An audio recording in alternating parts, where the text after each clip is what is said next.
કેમ છો વિદ્યાર્થી મિત્રો? મેં તમને અગાઉ કીધું કે તમે પુસ્તકમાં જોશો તો તમે જેમ જેમ પેજ ફેરવશો ને એમ તને રાષ્ટ્રીય ફળ કેરી બધી જગ્યાએ કેરીના પ્રકાર અને કિગ્રા પ્રમાણે કેરી તમને આપી છે, બરાબર?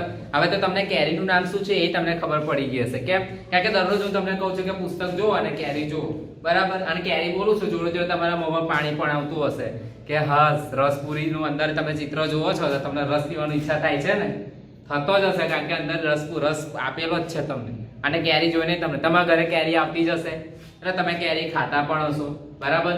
અમુક વસ્તુ તમારા પપ્પા મમ્મી લાવે તો તમને કહેતા હશે કે આને બદામ કેરી કહેવાય, અને કાચી કેરી કહેવાય, કે આને પાકી કેરી કહેવાય, અને લંગડો કેરી કહેવાય, બરાબર? આપણા અથાણું બનાવ્યા છે એના માટે પણ અલગ કેરી આવે, આપણે શાક પણ બનાવ્યા છે કેરીનું, બરાબર? તો પહેલું ચેપ્ટર તમારા રાષ્ટ્રીય ફળ કેરી છે. એની અંદર મેં તમને સંખ્યા અંકોમાં અલ્પવિરામ મોટી સંખ્યા નાની ચડતો ઉતરતો એની અંદર અમુક દાખલા આવે છે વ્યવહારો. તો એમાં આપણે આશરે ધારીએ કે ધારો કે ધૈર્યનું વજન 25 કિગ્રા છે, પણ આપણે ધૈર્ય લખવાની જગ્યાએ શું લખ્યું કે મારું વજન 25 કિગ્રા છે, બરાબર? તો તેવા બીજા 12 બાળકોનું વજન કેટલું? બરાબર? ધૈર્યનું વજન છે 25 કિગ્રા, તો બીજા એવા 12 બાળકોનું વજન કેટલું? બરાબર? તો ટોટલ એનું વજન કેટલું હતું? તો 25 કિગ્રા ગુણ્યા 12 બાળકો, તો ટોટલ કેટલું મળે આપણને? તો 300 કિગ્રા, બરાબર?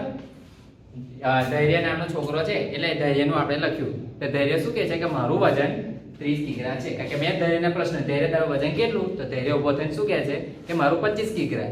અને એવો જ આપણે ધનંજય છે, કાવ્ય છે, ભવ્યા છે, બરાબર? એ લોકોએ પણ ઊભા થઈ કે સર અમારા લોકોનું વજન પણ 25 કિગ્રા છે. તો એ લોકોનું શું કર્યું? તો એવા બીજા 12 બાળકોને ભેગા કર્યા, 25 કિગ્રા ને 12 બાળકો, તો મળ્યું આપણે 300 કિગ્રા. એના પછી બીજું મારા જેવા 12 બાળકોનું જેવું વજન થાય, બરાબર? મારા જેવા 12 બાળકોનું જે વજન થાય તેના કરતા આ આંબાવાડીમાં ઉતરતી કુલ કેરીનું વજન, બરાબર? હવે બીજું એવું કહે છે કે આંબાવાડીની એક છે આંબાવાડી, એની અંદર કેરી છે, બરાબર? પણ શું છે કેરીમાં? તો એવું કહે છે કે મારા જેવા 12 બાળકોનું જે વજન થાય તેના કરતા આ આંબાવાડીમાં ઉતરતી કુલ કેરીનું વજન 114 ગણું વધારે થાય. હવે 114 તો નહીં થાય, 144 ગણું થશે, બરાબર? કેવી રીતે? મારા જેવા 12 બાળકોનું જે વજન થાય તેના કરતા આ આંબાવાડીમાં ઉતરતી કુલ કેરીનું વજન 144 ગણું વધારે થાય. તો શું કર્યું? તો 43200 કિગ્રા ભાગ્યા 300 બરાબર કિગ્રા, ટોટલ મળે છે આપણને 144. હવે આ જે બધા જે હું તમને કરાવું છું એ બધું તમારી ચોપડીમાં રકમ દ્વારા છે, એ પ્રમાણે તમને રકમ હું તમને પીડીએફ મોકલીશ, એ પ્રમાણે તમારે લખી દેવાનું. આ ફક્ત હું તમને સમજૂતી માટે તમને કરાવું છું, પણ આની રકમ અને આની જવાબ એ પીડીએફ સ્વરૂપે હું તમને આજે જ્યારે હોમવર્ક આવશે 20/5 જ્યારે આ લેક્ચર ત્યારે હું તમને આ સેન્ડ કરીશ પીડીએફ, એ તમારે જોઈ લખી દેવાનું રહેશે. ત્રીજું, એક માસમાં 21 કિગ્રા કેરી જોઈએ છે, બરાબર? અને તેનો ખર્ચ રૂપિયા 1575 છે. હવે તમને ખબર છે 6 માસ, પછી 15 દિવસ, 30 દિવસ, એવું અલગ અલગ પખવાડિયું એવું અલગ અલગ હોય છે. પખવાડિયું છે, માસ છે, મહિના છે કે વર્ષ છે, બરાબર?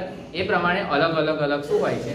તો એનું વિભાજન હોય છે. તો એ કહે છે કે એક માસમાં 21 કિગ્રા કેરી જોઈએ અને તેનો ખર્ચ રૂપિયા 1575 થાય. તો 7 દિવસમાં ખવાતી કેરી બરાબર 5 કિગ્રા, માટે 30 દિવસમાં ખવાતી કેરી બરાબર 30 ગુણ્યા 5/7 બરાબર 21.42 બરાબર 21 કિગ્રા. આ પણ એક દાખલો જ છે જે તમારી ચોપડીમાં આવે છે. મેં તમને અગાઉ કહી દીધું કે આ ફક્ત હું તમને સમજૂતી આપું છું. આનો જવાબ અને આની રકમ બંને હું તમને પીડીએફ મોકલી દઈશ, એ તમારે હોમવર્કમાં કરીને લખી દેવાનું. આ ફક્ત હું તમને સમજાવું છું, એ તમે સમજી લો, બરાબર? એક માસમાં 21 કિગ્રા કેરી જોઈએ તેનો ખર્ચ રૂપિયા 1575 થાય. તો 7 દિવસમાં ખવાતી કેરી બરાબર 5 કિગ્રા, માટે 30 દિવસમાં ખવાતી કેરી બરાબર 30 ગુણ્યા 5/7 બરાબર 21.42 કિગ્રા. માટે જવાબ શું આવશે? તો 21 કિગ્રા. આમ 1 કિગ્રા કેરીનો ભાવ રૂપિયા 75 હોય તો 21 કિગ્રા કેરીનો ભાવ કેટલો? તો 21 કિગ્રા ગુણ્યા રૂપિયા 75 બરાબર રૂપિયા 1575, જે ઉપર આપણે જવાબ આવી જાય છે. શું પણ 1575? તો એક માસમાં 21 કિગ્રા કેરી જોઈએ અને તેનો ખર્ચ આટલો થાય છે. તો આ ટોટલ 1, 2 અને 3. હવે આગળ આપણે ચોથો દાખલો જોઈએ. હવે મેં અગાઉ તમને કીધું કે એક માસની કેરી આપણે 1575 શોધી. હવે એના પછી સીઝન દરમિયાન 63 કિગ્રા કેરીની જરૂરિયાત રહે તથા તેનો ખર્ચ રૂપિયા 4725 થાય છે. પણ શું છે તો એક માસમાં કેરીની જરૂરિયાત 21 કિગ્રા છે. તેથી 3 માસમાં કેરીની જરૂરિયાત બરાબર 3 માસ ગુણ્યા 21 કિગ્રા બરાબર 63 કિગ્રા. મેં તમને અગાઉ તો તમે કહી દીધું કે આ ફક્ત સમજૂતી માટે છે. તમે ચોપડી ખોલશો ને એમ તમારે વચ્ચે વચ્ચે અમુક રકમો આવશે બરાબર. આ ચેપ્ટરમાંથી તમને શું પૂછાશે એ હું તમને કહી દઉં. પરીક્ષામાં આઈએમપી પ્રશ્નો કે એમસીક્યુ પૂછાશે, ખાલી જગ્યા હોય એની અંદર અંકમાં આવશે, શબ્દોમાં ચડતો ઉતરતો, નાની સંખ્યા, એની સ્થાન કિંમત, વિસ્તરણ તમારું પછી આવશે એ બાકી રાખો વિસ્તરણ. પણ આ ચેપ્ટરમાંથી સંખ્યાને અંકમાં, શબ્દોમાં, નાની સંખ્યા, મોટી સંખ્યા, ચડતો ક્રમ, ઉતરતો ક્રમ, સ્થાન કિંમત બરાબર. કદાચ પૂછે કે કેરી તમને આપે કે કેરી દોરો તો તમારે કેરી દોરીને એમાં રંગ પૂરવાનો રહે. એના પછી આવો એક નાનો પ્રશ્ન પૂછે કે એક માસમાં આટલી કેરી થાય તો 6 માસમાં કેટલી થાય? તો એક માસમાં એટલી થાય તો 6 માંથી જે હોય એને શું કરી દેવાનું? ગુણ્યા, અને એનો જવાબ મળી જાય. શું કરી દેવાનું? એ તમારો જવાબ. કશું છે નહીં, તમે રકમ વાંચશો એની અંદર જ એ જવાબ છે બરાબર. સિઝન દરમિયાન 83 કિગ્રા કેરીની જરૂરિયાત રહે તથા તેનો ખર્ચ રૂપિયા 4725 થાય. જો એક માસમાં કેરીની જરૂરિયાત 21 કિગ્રા છે, તેથી 3 માસમાં કેરીની જરૂરિયાત બરાબર 3 માસ ગુણ્યા 21 કિગ્રા બરાબર 63 કિગ્રા. આમ એક માસમાં કેરીનો ભાવ બરાબર રૂપિયા 1575 છે.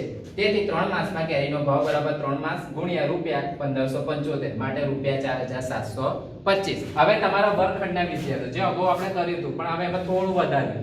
શું વધાર્યું છે કે મારા વર્ગમાં 40 વિદ્યાર્થીઓ છે બરાબર. આપણા વર્ગખંડમાં 40 વિદ્યાર્થીઓ છે. તમામ વિદ્યાર્થીઓ 18 નંગ કેરીના 40 બોક્સનો ઢગલો કરે છે તો કુલ 720 કેરીનો ઢગલો થાય છે બરાબર.